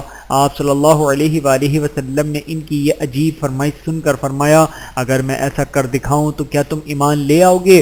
انہوں نے ایک زبان ہو کر کہا، ہاں بالکل ہم ایمان لے آئیں گے۔ آپ صلی اللہ علیہ وآلہ وسلم نے اللہ تعالیٰ سے دعا فرمائی کہ آپ کے ہاتھ سے ایسا ہو جائے۔ چنانچہ چاند فوراً 2 ٹکڑے ہو گیا۔ اس کا ایک حصہ ابو قیس کے پہاڑ کے اوپر نظر آیا اور دوسرا حصہ قیقعان پہاڑ پر۔ اس وقت نبی کریم صلی اللہ علیہ وآلہ وسلم نے ارشاد فرمایا، لو اب گواہی دو۔ ان کے دلوں پر تو قفل پڑے تھے، کہنے لگے محمد نے ہم لوگوں کی آنکھوں پر جادو کر دیا ہے۔ کچھ نہیں کہا، محمد نے چاند پر جادو کر دیا ہے، مگر ان کی جادو کا اثر ساری دنیا کے لوگوں پر نہیں ہو سکتا۔ مطلب یہ تھا کہ ہر جگہ کے لوگ چاند کو 2 ٹکڑے نہیں دیکھ رہے ہوں گے۔ اب انہوں نے کہا، ہم دوسرے شہروں سے آنے والوں سے یہ بات پوچھیں گے۔ چنانچہ جب مکے میں دوسرے شہروں کے لوگ داخل ہوئے تو انہوں نے چاند کے بارے میں ان سے پوچھا۔ آنے والے سب لوگوں نے یہی کہا، ہاں ہم نے چاند کے 2 ٹکڑے ہوتے دیکھا ہے۔ یہ سنتے ہی مشرک بول اٹھے، بس پھر تو یہ عام جادو ہے، اس کا اثر سب پر ہوا ہے۔ کچھ نے کہا، یہ ایک ایسا جادو ہے جس سے جادوگر بھی متاثر ہوئے ہیں، یعنی جادوگروں کو بھی چاند 2 ٹکڑے نظر آیا ہے۔ اس پر اللہ تعالیٰ نے سورہ قمر کی آیات نازل فرمائی۔ ترجمہ، قیامت نزدیک آ پہنچی اور چاند شق ہو گیا، اور یہ لوگ کوئی معجزہ دیکھتے ہیں تو ٹال دیتے ہیں اور کہتے ہیں یہ جادو ہے جو ابھی ختم ہو جائے گا۔ مختلف قوموں کی تاریخ سے یہ بات ثابت ہوتی ہے کہ چاند کا 2 ٹکڑے ہونا صرف مکے میں نظر نہیں آیا تھا، بلکہ دوسرے ملکوں میں بھی اس کا مشاہدہ کیا گیا تھا۔ اسی طرح ایک دن مشرکین نے کہا، اگر آپ واقعی نبی ہیں تو ان پہاڑوں کو ہٹا دیجئے جن کی وجہ سے ہمارا شہر تنگ ہو رہا ہے، تاکہ ہماری آبادیاں پھیل کر بس جائیں، اور اپنے رب سے کہہ کر ایسی نہریں جاری کرا دیں جیسی شام اور عراق میں ہیں، اور ہمارے باپ داداؤں کو دوبارہ زندہ کرا کے دکھائیں، اور دوبارہ زندہ ہونے والوں میں قصی بن کلاب ضرور ہوں، اس لیے کہ وہ نہایت دانا اور عقل مند بزرگ تھے۔ ہم اس سے پوچھیں گے، آپ جو کچھ کہتے ہیں سچ ہے یا جھوٹ؟ اگر ہمارے ان بزرگوں نے آپ کی تصدیق کر دی اور آپ نے ہمارے یہ مطالبے پورے کر دیے تو ہم آپ کی نبوت کا اقرار کر لیں گے اور جان لیں گے آپ واقعی اللہ کی طرف سے بھیجے ہوئے ہیں۔ اللہ تعالیٰ نے آپ کو ہماری طرف رسول بنا کر بھیجا ہے جیسا کہ آپ دعویٰ کرتے ہیں۔ ان کی یہ باتیں سن کر نبی کریم صلی اللہ علیہ وآلہ وسلم نے ارشاد فرمایا، مجھے ان باتوں کے لیے تمہاری طرف رسول بنا کر نہیں بھیجا گیا، بلکہ میں تو اس مقصد کے لیے بھیجا گیا ہوں کہ ایک اللہ کی عبادت کرو۔ مشرکین کے مطالبات۔ ایک مشرک کہنے لگا، آپ اسی طرح کھانا کھاتے ہیں جس طرح ہم کھاتے ہیں، اسی طرح بازاروں میں چلتے ہیں جس طرح ہم چلتے ہیں، ہماری طرح ہی زندگی کی ضروریات پوری کرتے ہیں، لہذا آپ کو کیا حق ہے کہ نبی کہہ کر خود کو نمایاں کریں؟ اور یہ کہ آپ کے ساتھ کوئی فرشتہ کیوں نہیں اترا جو آپ کی تصدیق کرتا؟ اس پر اللہ تعالیٰ نے سورہ فرقان کی آیت نمبر 7 نازل فرمائی۔ ترجمہ، اور یہ کافر لوگ رسول اللہ صلی اللہ علیہ وآلہ وسلم کی نسبت کہتے ہیں کہ اس رسول کو کیا ہو گیا ہے کہ وہ ہماری طرح کھانا کھاتا ہے اور بازاروں میں چلتا پھرتا ہے، اس کے ساتھ کوئی فرشتہ کیوں نہیں بھیجا گیا کہ وہ اس کے ساتھ رہ کر ڈرایا کرتا؟ اس کے پاس غیب سے کوئی خزانہ آ پڑتا یا اس کے پاس کوئی غیبی باغ ہوتا جس سے یہ کھایا کرتا؟ اور ایمان لانے والوں سے یہ ظالم لوگ یہ بھی کہتے ہیں کہ تم تو ایک بے عقل آدمی کی راہ پر چل رہے ہو۔ پھر جب انہوں نے یہ کہا کہ اللہ تعالیٰ کی ذات اس سے بھی بہت بلند ہے کہ وہ ہم ہی میں سے ایک بندے کو رسول بنا کر بھیجے، تو اس پر اللہ تعالیٰ نے سورہ یونس کی آیت نمبر 2 نازل فرمائی۔ ترجمہ، کیا ان مکے کے لوگوں کو اس بات سے تعجب ہوا کہ ہم نے ان میں سے ایک شخص کے پاس وحی بھیجی دی کہ سب آدمیوں کو اللہ کے احکامات کے خلاف چلنے پر ڈرائیں، اور جو ایمان لے آئیں انہیں خوشخبری سنا دیں کہ انہیں اپنے رب کے پاس پہنچ کر پورا رتبہ ملے گا۔ اس کے بعد ان لوگوں نے آپ صلی اللہ علیہ وآلہ وسلم سے کہا، ہم پر آسمان کے ٹکڑے ٹکڑے کر کے گرا دو، جیسا کہ تمہارا دعویٰ ہے کہ تمہارا رب جو چاہے کر سکتا ہے۔ ہمیں معلوم ہوا ہے کہ تم جس رحمان کا ذکر کرتے ہو وہ رحمان یمامہ کا ایک شخص ہے، وہ تمہیں یہ باتیں سکھاتا ہے۔ ہم لوگ اللہ کی قسم کبھی رحمان پر ایمان نہیں لائیں گے۔ یہاں رحمان سے ان لوگوں کی مراد یمامہ کے ایک یہودی کاہن سے تھی۔ اس بات کے جواب میں اللہ تعالیٰ نے سورۃ الرعد کی آیت نمبر 30 نازل فرمائی۔ ترجمہ: آپ فرما دیجئے کہ وہی میرا مربی اور نگہبان ہے، اس کے سوا کوئی عبادت کے قابل نہیں، میں نے اسی پر بھروسہ کر لیا اور اسی کے پاس مجھے جانا ہے۔ اس وقت آپ رنج اور غم کی کیفیت طاری تھی۔ آپ کی عین خواہش تھی کہ وہ لوگ ایمان قبول کر لیں، لیکن ایسا نہ ہو سکا، اس لیے غمگین تھے۔ اسی حالت میں آپ وہاں سے اٹھ گئے۔ مشرکین نے اس قسم کی اور بھی فرمائشیں کی۔ کبھی وہ کہتے صفا پہاڑ کو سونے کا بنا کر دکھائیں، کبھی کہتے سیڑھی کے ذریعے آسمان پر چڑھ کر دکھائیں اور فرشتوں کے ساتھ واپس آئیں۔ ان کی تمام باتوں کے جواب میں اللہ تعالیٰ نے حضرت جبرائیل علیہ السلام کو آپ کی خدمت میں بھیجا۔ انہوں نے آ کر کہا: اے محمد صلی اللہ علیہ وآلہ وسلم، اللہ تعالیٰ آپ کو سلام فرماتے ہیں اور فرماتے ہیں کہ اگر آپ چاہیں تو صفا پہاڑ کو سونے کا بنا دیا جائے، اسی طرح ان کے جو مطالبات ہیں ان کو بھی پورا کر دیا جائے، لیکن اس کے بعد بھی اگر یہ لوگ ایمان نہ لائے تو پھر سابقہ قوموں کی طرح ان پر ہولناک عذاب نازل ہوگا، ایسا عذاب کہ آج تک کسی قوم پر نازل نہیں ہوا ہوگا، اور اگر آپ ایسا نہیں چاہتے تو میں ان پر رحمت اور توبہ کا دروازہ کھلا رکھوں گا۔ یہ سن کر آپ نے عرض کیا: باری تعالیٰ آپ اپنی رحمت اور توبہ کا دروازہ کھلا رکھیں۔ دراصل آپ جانتے تھے کہ قریش کے مطالبات جہالت کی بنیاد پر ہیں، کیونکہ یہ لوگ رسولوں کو بھیجنے کی حکمت کو نہیں جانتے تھے۔ رسولوں کا بھیجا جانا تو دراصل مخلوق کا امتحان ہوتا ہے تاکہ وہ رسولوں کی تصدیق کریں اور رب تعالیٰ کی عبادت کریں۔ اگر اللہ تعالیٰ درمیان سے سارے پردے ہٹا دے اور سب لوگ آنکھوں سے سب کچھ دیکھ لیں گے تو پھر تو انبیاء اور رسولوں کو بھیجنے کی ضرورت ہی باقی نہیں رہتی اور غیب پر ایمان لانے کا کوئی معنی ہی نہیں رہتا۔ مکے کے مشرکین نے 2 یہودی عالموں کے پاس اپنے آدمی بھیجے۔ یہ یہودی عالم مدینہ میں رہتے تھے۔ دونوں قاصدوں نے یہودی عالموں سے ملاقات کی اور ان سے کہا: ہم آپ کے پاس اپنا ایک معاملہ لے کر آئے ہیں۔ ہم لوگوں میں ایک یتیم لڑکا ہے، اس کا دعویٰ ہے کہ وہ اللہ کا رسول ہے۔ یہ سن کر یہودی عالم بولا: ہمیں اس کا حلیہ بتاؤ۔ قاصدوں نے نبی کریم صلی اللہ علیہ وآلہ وسلم کا حلیہ بتایا۔ تب انہوں نے پوچھا: تم لوگوں میں سے کن لوگوں نے ان کی پیروی کی ہے؟ انہوں نے جواب دیا: کم درجے کے لوگوں نے۔ اب انہوں نے کہا: تم جا کر ان سے 3 سوال کرو۔ اگر انہوں نے ان 3 سوالات کے جوابات دے دیے تو وہ اللہ کے نبی ہیں، اور اگر وہ جواب نہ دے سکے تو پھر سمجھ لینا وہ کوئی جھوٹا شخص ہے۔ 3 سوال۔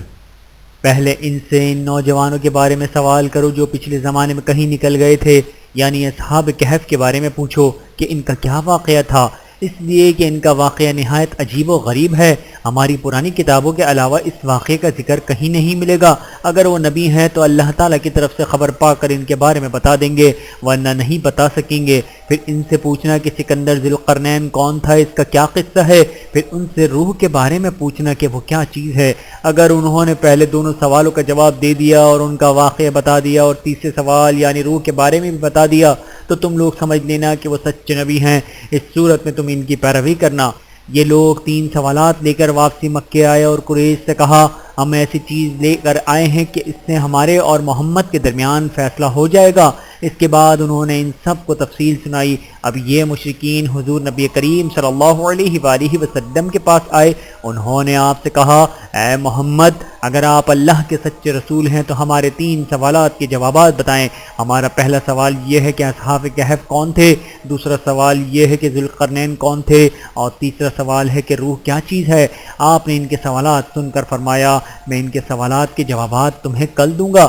نبی کریم صلی اللہ علیہ وآلہ وسلم نے اس جملے میں انشاءاللہ نہ فرمایا، یعنی یہ نہ فرمایا انشاءاللہ میں تمہیں کل جواب دوں گا۔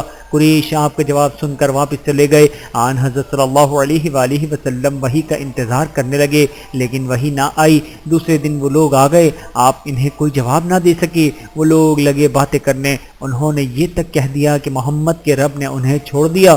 ان لوگوں میں ابو لہب کی بیوی ام جمیل بھی تھی، اس نے بھی یہ الفاظ کہے: میں دیکھتی ہوں کہ تمہارے مالک نے تمہیں چھوڑ دیا ہے اور تم سے ناراض ہو گیا ہے۔ نبی اکرم صلی اللہ علیہ وآلہ وسلم کی یہ باتیں بہت شاق گزریں، آپ بہت پریشان اور غمگین ہو گئے۔ آخر جبرائیل علیہ السلام سورہ کہف لے کر نازل ہوئے۔ اللہ تعالیٰ کی طرف سے آپ کو ہدایت کی گئی، اور آپ کسی کام کی نسبت یوں نہ کہا کیجئے کہ اس کو کل کر دوں گا، مگر اللہ کے چاہنے سے ملا لیجیا کیجئے، یعنی انشاءاللہ کہا کیجئے۔ آپ بھول جائیں تو اپنے رب کا ذکر کیا کیجئے اور کہہ دیجئے کہ مجھے امید ہے میرا رب مجھے نبوت کی دلیل بننے کے بارے میں اعتبار سے اس سے بھی نزدیک تبرات بتا دے گا۔ بحوالہ سورہ کہف۔ مطلب یہ تھا کہ جب آپ یہ کہیں کہ آئندہ فلاں وقت پر میں یہ کام کروں گا تو اس سے کے ساتھ ساتھ انشاءاللہ ضرور کہا کریں۔ اگر آپ اس وقت اپنی بات کے ساتھ انشاءاللہ ملانا بھول جائیں اور بعد میں یاد آ جائے تو اس وقت انشاءاللہ کہہ دیا کریں، اس لیے کہ بھول جانے کے بعد یاد آنے پر انشاءاللہ کہہ دینا بھی ایسا ہی ہے جیسے گفتگو کے درمیان کہہ دینا ہوتا ہے۔ اس موقع پر وحی میں دیر اسی بنا پر ہوئی تھی کہ آپ نے انشاءاللہ نہیں کہا تھا۔ جب جبرائیل علیہ السلام سورہ کہف لے کر آئے تو آپ نے ان سے پوچھا تھا، جبرائیل تم اتنی مدت میرے پاس آنے سے رکے رہے، اس سے تشویش پیدا ہونے لگی تھی۔ جواب میں جبرائیل علیہ السلام نے عرض کیا، ہم آپ کے رب کے حکم کے بغیر نہ ایک زمانے سے دوسرے زمانے میں داخل ہو سکتے ہیں، نہ ایک جگہ سے دوسری جگہ جا سکتے ہیں۔ ہم تو صرف اس کے حکم پر عمل کرتے ہیں، اور جو یہ کفار کہہ رہے ہیں کہ آپ کے رب نے آپ کو چھوڑ دیا ہے تو آپ کے رب نے آپ کو ہرگز نہیں چھوڑا، بلکہ یہ سب اس کی حکمت کے مطابق ہو رہا ہے۔ پھر حضرت جبرائیل علیہ السلام نے آپ کو اصحاب کہف کے بارے میں بتایا، ذوالقرنین کے بارے میں بتایا، اور پھر روح کے بارے میں وضاحت کی۔ اصحاب کہف کی تفسیر ابن کثیر کے مطابق کیوں ہے، وہ چند نوجوان تھے، دین حق کی طرف مائل ہو گئے تھے اور راہ ہدایت پر آ گئے تھے۔ یہ نوجوان پرہیزگار تھے، اپنے رب کو معبود مانتے تھے، یعنی توحید کے قائل تھے، ایمان میں روز بروز بڑھ رہے تھے، اور یہ لوگ حضرت عیسیٰ علیہ السلام کے دین پر تھے۔ لیکن بعض روایت سے یہ بھی معلوم ہوتا ہے کہ یہ واقعہ حضرت عیسیٰ علیہ السلام سے پہلے کا ہے، اس لیے کہ یہ سوال یہودیوں نے پوچھے تھے، اور اس کا مطلب ہے کہ یہودیوں کی کتاب میں یہ واقعہ موجود تھا۔ اس سے یہی ثابت ہوتا ہے کہ یہ واقعہ حضرت عیسیٰ علیہ السلام سے پہلے کا ہے۔ قوم نے ان کی مخالفت کی، ان لوگوں نے صبر کیا۔ اس زمانے کے بادشاہ کا نام اوقیانوس تھا، وہ مشرک تھا، اس نے سب کو شرک پر لگا رکھا تھا بھی بہت ظالم، بت پرستی کراتا تھا۔ وہاں سالانہ میلہ لگتا تھا۔ یہ نوجوان اپنے ماں باپ کے ساتھ اس میلے میں گئے، وہاں انہوں نے بت پرستی ہوتے دیکھی۔ یہ وہاں سے بیزار ہو کر نکل آئے اور سب ایک درخت کے نیچے جمع ہو گئے۔ اس سے پہلے یہ لوگ الگ الگ تھے، ایک دوسرے کو جانتے نہیں تھے۔ آپس میں بات چیت شروع ہوئی تو معلوم ہوا یہ سب بت پرستی سے بیزار ہو کر میلے سے چلے آئے ہیں۔ اب یہ آپس میں گھل مل گئے، انہوں نے اللہ کی عبادت کے لیے ایک جگہ مقرر کر دی۔ رفتہ رفتہ مشرک قوم کو ان کے بارے میں پتہ چل گیا، وہ انہیں پکڑ کر بادشاہ کے پاس لے گئے۔ بادشاہ نے ان سے سوالات کیے تو انہوں نے نہایت دلیری سے شرک سے بری ہونے کا اعلان کیا۔ بادشاہ اور درباریوں کو بھی توحید کی دعوت دی۔ انہوں نے صاف کہہ دیا، ہمارا رب وہی ہے جو آسمان اور زمین کا خالق ہے، اور یہ ناممکن ہے کہ ہم اس کے سوا کسی اور کی عبادت کریں۔ ان کی اس صاف گوئی پر بادشاہ بگڑ گیا۔ اس نے انہیں ڈرایا، دھمکایا اور کہا کہ اگر یہ باز نہ آئے تو میں انہیں سخت سزا دوں گا۔ بادشاہ کا حکم سن کر ان میں کوئی کمزوری پیدا نہ ہوئی، ان کے دل اور مضبوط ہو گئے، لیکن ساتھ ہی انہوں نے محسوس کر لیا کہ یہاں رہ کر وہ اپنے دینداری پر قائم نہیں رہ سکیں گے، اس لیے انہوں نے سب کو چھوڑ چھاڑ کر وہاں سے نکلنے کا ارادہ کر دیا۔ جب یہ لوگ اپنے دین کو بچانے کے لیے قربانی دینے پر تیار ہو گئے تو ان پر اللہ تعالیٰ کی رحمت نازل ہوئی۔ ان سے فرما دیا گیا، جاؤ تم کسی غار میں پناہ حاصل کرو، تم پر تمہارے رب کی رحمت ہوگی اور وہ تمہارے کام میں آسانی اور راحت مہیا فرما دے گا۔ پس یہ لوگ موقع پا کر وہاں سے بھاگ نکلے اور ایک پہاڑ کے غار میں چھپ گئے۔ قوم نے انہیں ہر طرف تلاش کیا لیکن وہ نہ ملے۔ اللہ تعالیٰ نے انہیں ان کے دیکھنے سے عاجز کر دیا۔ بالکل اسی قسم کا واقعہ حضور نبی کریم صلی اللہ علیہ وآلہ وسلم کے ساتھ پیش آیا تھا، جب آپ نے حضرت ابوبکر صدیق رضی اللہ تعالیٰ عنہ کے ساتھ غار ثور میں پناہ لی تھی، لیکن مشرکین غار کے منہ تک آ جانے کے باوجود آپ کو دیکھ نہیں سکے تھے۔ اس واقعے میں بھی چند روایات میں تفصیل اس طرح ہے کہ بادشاہ کے آدمیوں نے ان کا تعقب کیا تھا اور غار تک پہنچ گئے تھے، لیکن غار میں وہ ان لوگوں کو نظر نہیں آئے تھے۔ قرآن کریم کا اعلان ہے کہ اس غار میں صبح شام دھوپ آتی جاتی تھی۔ یہ غار کس شہر کے کس پہاڑ میں ہے یہ یقینی طور پر کسی کو معلوم نہیں۔ پھر اللہ تعالیٰ نے ان پر نیند طاری کر دی۔ اللہ تعالیٰ نے انہیں کروٹیں بدلواتے رہے۔ ان کا کتا بھی غار میں ان کے ساتھ تھا۔ اللہ تعالیٰ نے جس طرح اپنے قدرت کاملہ سے انہیں سلا دیا تھا اسی طرح انہیں جگا دیا۔ وہ 309 سال تک سوتے رہے تھے۔ اب 309 سال بعد جاگے تو بالکل ایسے تھے جیسے ابھی کل ہی سوئے تھے۔ لوہے کی دیوار، ان کے بدن، کھال، بال، غرض ہر چیز بالکل صحیح سلامت تھی، یعنی جیسے سوتے وقت تھے بالکل ویسے ہی تھے، کسی قسم کی کوئی تبدیلی واقع نہیں ہوئی تھی۔ وہ آپس میں کہنے لگے، کیوں بھائی، بھلا ہم کتنی دیر تک سوتے رہے ہیں؟ ایک نے جواب دیا، ایک دن یا اس سے بھی کم۔ یہ بات اس نے اس لیے کہی تھی کہ وہ صبح کے وقت سوئے تھے اور جب جاگے تو شام کا وقت تھا، اس لیے انہوں نے یہی خیال کیا کہ وہ ایک دن یا اس سے کم سوئے ہیں۔ پھر ایک نے یہ کہہ کر بات ختم کر دی، اس کا درست علم تو اللہ تعالیٰ کو ہے۔ اب انہیں شدید بھوک پیاس کا احساس ہوا۔ انہوں نے سوچا بازار سے کھانا منگوانا چاہیے۔ پیسے ان کے پاس تھے، ان میں سے کچھ وہ اللہ کے راستے میں خرچ کر چکے تھے، کچھ ان کے پاس باقی تھے۔ ایک نے کہا ہم میں سے کوئی پیسے لے کر بازار چلا جائے اور کھانے کی کوئی پاکیزہ اور عمدہ چیز لے آئے، اور جاتے ہوئے اور آتے ہوئے اس بات کا خیال رکھے کہ کہیں لوگوں کی نظر اس پر نہ پڑ جائے۔ سودا خریدتے وقت بھی ہوشیاری سے کام لے، کسی کی نظروں میں نہ آئے۔ اگر انہیں ہمارے بارے میں معلوم ہو گیا تو پھر ہماری خیر نہیں، دقیانوس کے آدمی ابھی تک ہمیں تلاش کرتے پھر رہے ہوں گے۔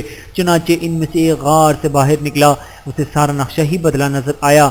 اب اسے کیا معلوم تھا کہ وہ 309 سال تک سوتے رہے ہیں۔ اس نے دیکھا کوئی چیز اپنے پہلے حال پر نہیں تھی، شہر میں کوئی بھی اسے جانا پہچانا نظر نہ آیا۔ یہ حیران تھا، پریشان تھا اور ڈرے ڈرے انداز میں آگے بڑھ رہا تھا۔ اس کا دماغ چکرا رہا تھا، سوچ رہا تھا کل شام تو ہم اس شہر کو چھوڑ کر گئے تھے، پھر یہ اچانک کیا ہو گیا ہے؟ جب زیادہ پریشان ہوا تو اس نے اپنے دل میں فیصلہ کیا مجھے جلد از جلد سودا لے کر اپنے ساتھیوں کے پاس پہنچ جانا چاہیے۔ آخر وہ ایک دکان پر پہنچا، دکاندار کو پیسے دیے اور کھانے پینے کا سامان طلب کیا۔ دکاندار اس کے سکے کو دیکھ کر حیرت زدہ رہ گیا۔ اس نے وہ سکہ ساتھ والے دکاندار کو دکھایا اور بولا بھائی ذرا دیکھنا یہ سکہ کس زمانے کا ہے۔ اس نے دوسرے کو دیا۔ اس طرح سکہ کئی ہاتھوں میں گھوم گیا، کئی آدمی وہاں جمع ہو گئے۔ آخر انہوں نے اس سے پوچھا تم یہ سکہ کہاں سے لے آئے ہو؟ تم کس ملک کے رہنے والے ہو؟ جواب میں اس نے کہا میں تو اسی شہر کا رہنے والا ہوں، کل شام ہی تو یہاں سے گیا ہوں، یہاں کا بادشاہ دقیانوس ہے۔ وہ سب اس کی بات سن کر ہنس پڑے اور بولے یہ تو کوئی پاگل ہے، اسے پکڑ کر بادشاہ کے پاس لے چلو۔ آخر اسے بادشاہ کے سامنے پیش گیا، وہاں اس سے سوالات ہوئے، اس نے تمام حال کہہ سنایا۔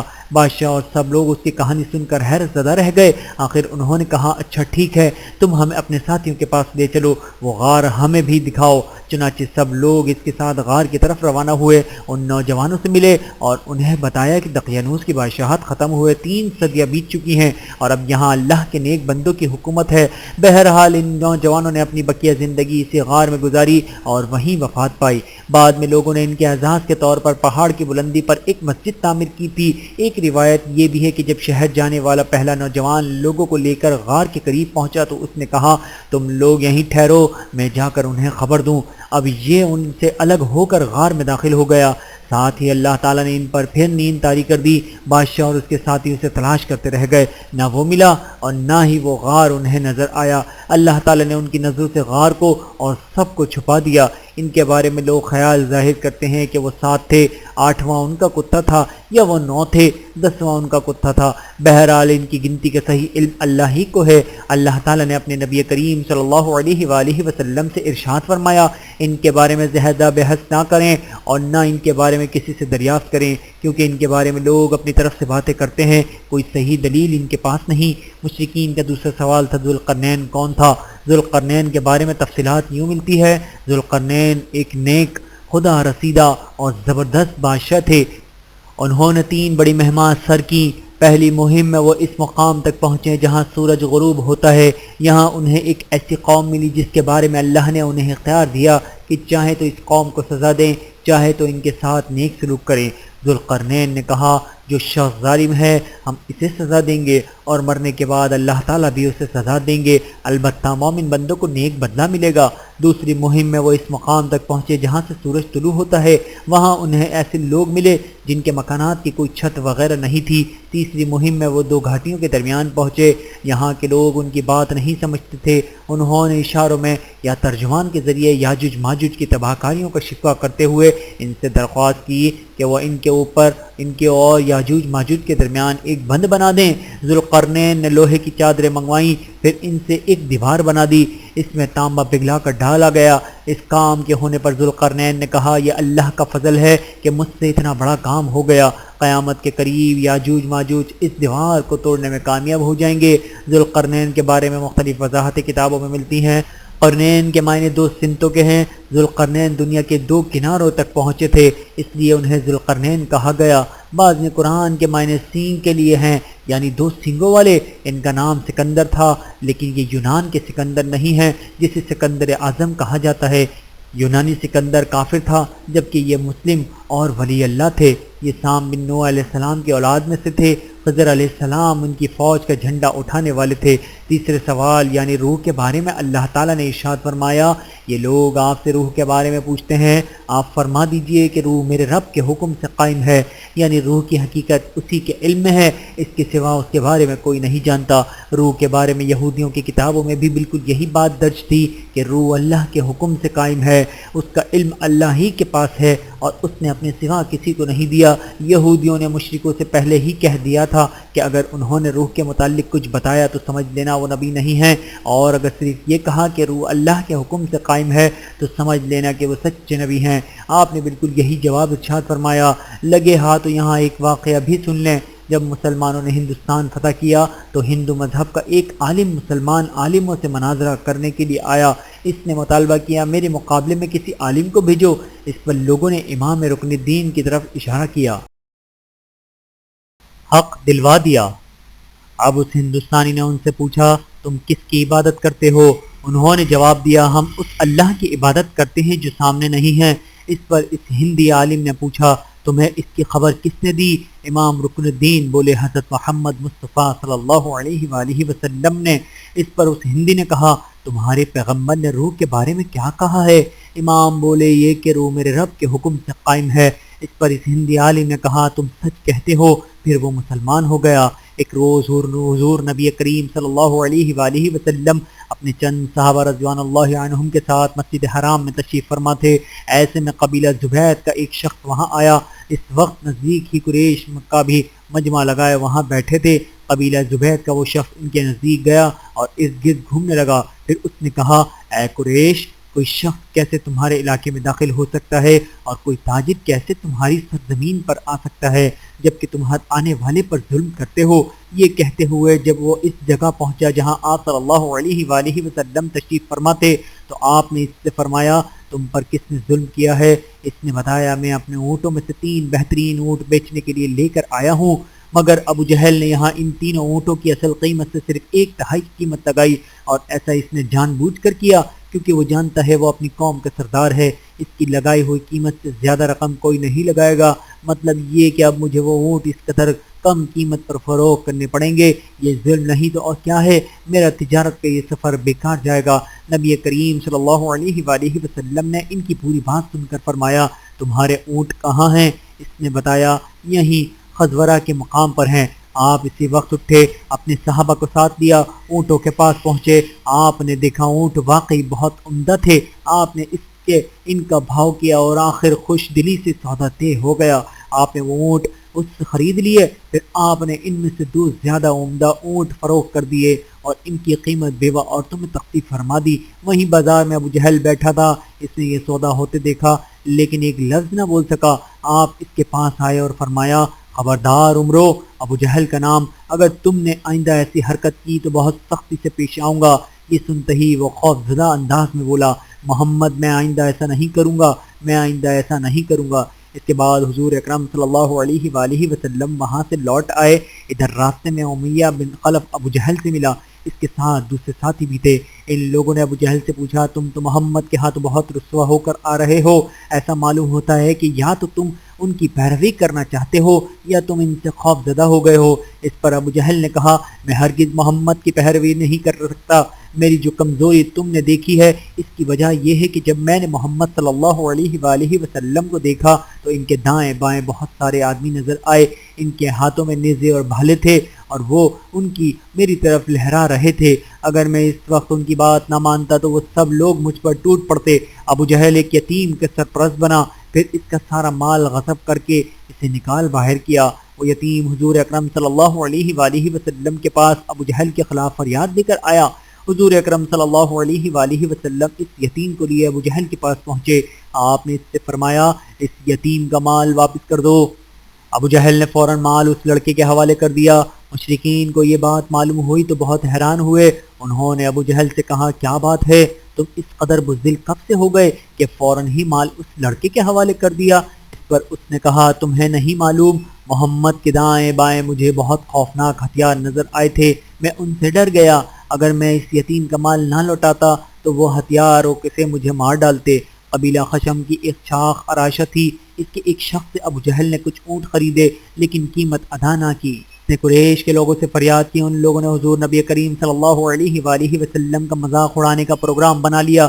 انہوں نے اس اراشی سے کہا تم محمد کے پاس جا کر فریاد کرو۔ ایسا انہوں نے اس لیے کہا تھا کہ ان کا خیال تھا کہ حضور نبی کریم صلی اللہ علیہ وآلہ وسلم ابو جہل کا کچھ نہیں بگاڑ سکتے۔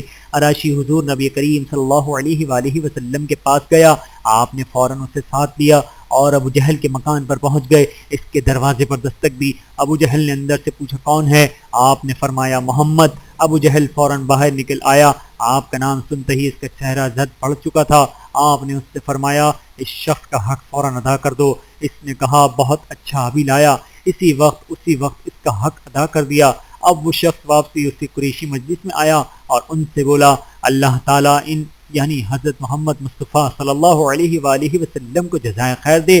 اللہ کی قسم انہوں نے میرا حق مجھے دلوا دیا۔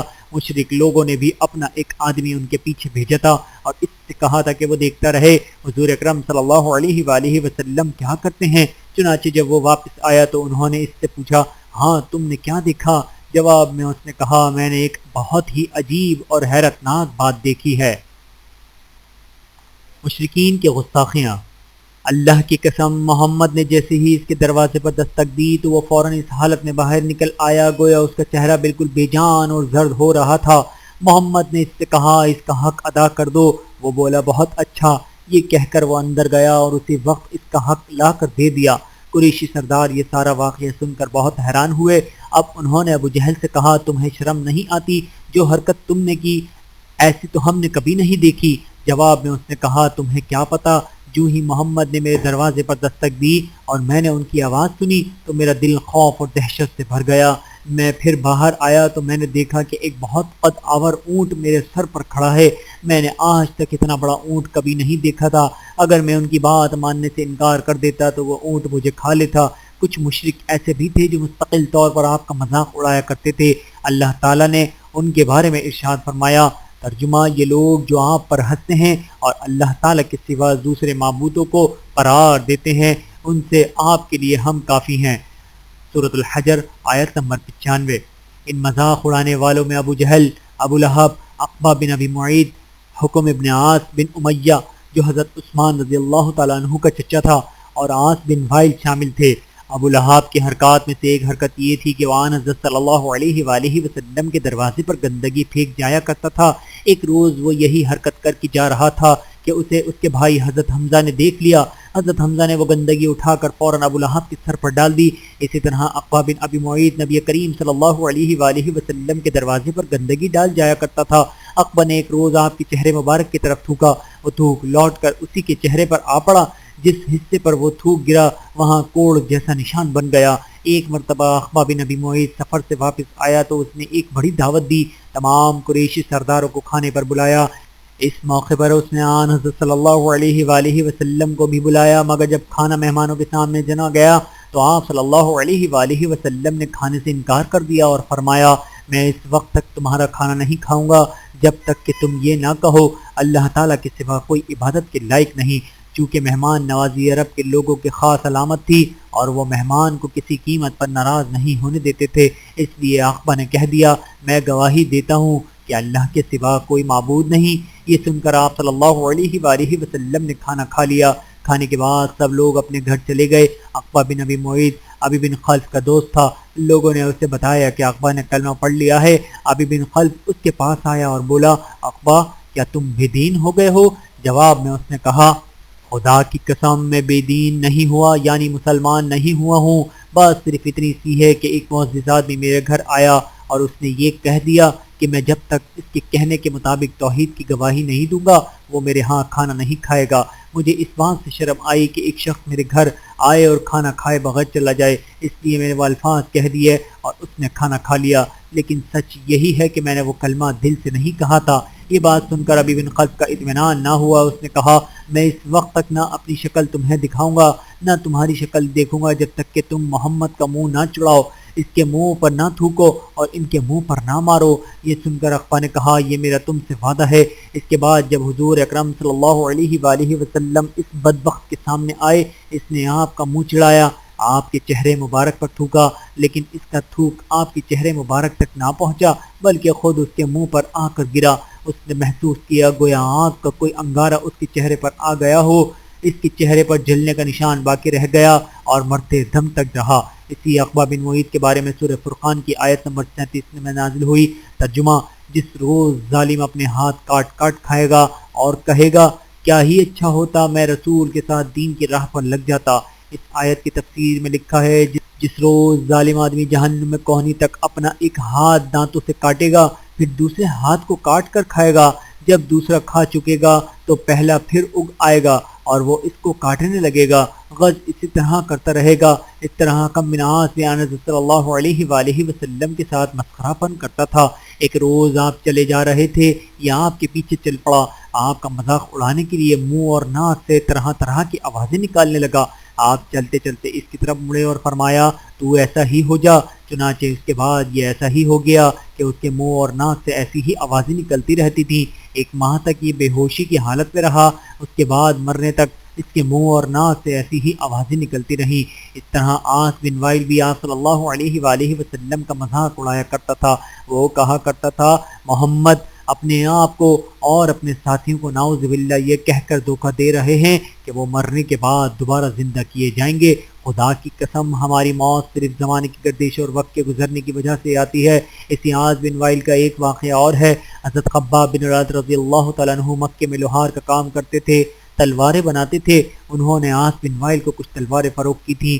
ان کی اس وقت ابھی قیمت ادا نہیں کی تھی۔ خباب بن الارت رضی اللہ تعالیٰ عنہ اس سے قیمت کا تقاضا کرنے کے لیے گئے تو اس نے کہا خباب تم محمد کے دین پر چلتے ہو، کیا وہ یہ دعویٰ نہیں کرتے کہ جنت والوں کو سونا چاندی، قیمتی کپڑے، خدمت گار اور اولاد مرضی کے مطابق ملے گی؟ حضرت خباب بولے ہاں یہی بات ہے۔ اب عاص نے ان سے کہا میں اس وقت تک تمہارا قرض نہیں دوں گا جب تک کہ تم محمد کے دین کا انکار نہیں کرو گے۔ ویڈیو دیکھنے کا بہت شکریہ۔ مزید ویڈیوز دیکھنے کے لیے ہمارے چینل کو سبسکرائب کریں۔ اگر ویڈیو پسند آئے تو لائک کریں۔ اچھی بات کو دوسروں تک پہنچانا صدقہ جاریہ ہے۔ جزاکم اللہ خیرا کثیرا۔ اپنا اور اپنے پیاروں کا بہت زیادہ خیال رکھیے گا اور مجھے دعاؤں میں یاد رکھیے گا۔ Take care. اللہ حافظ۔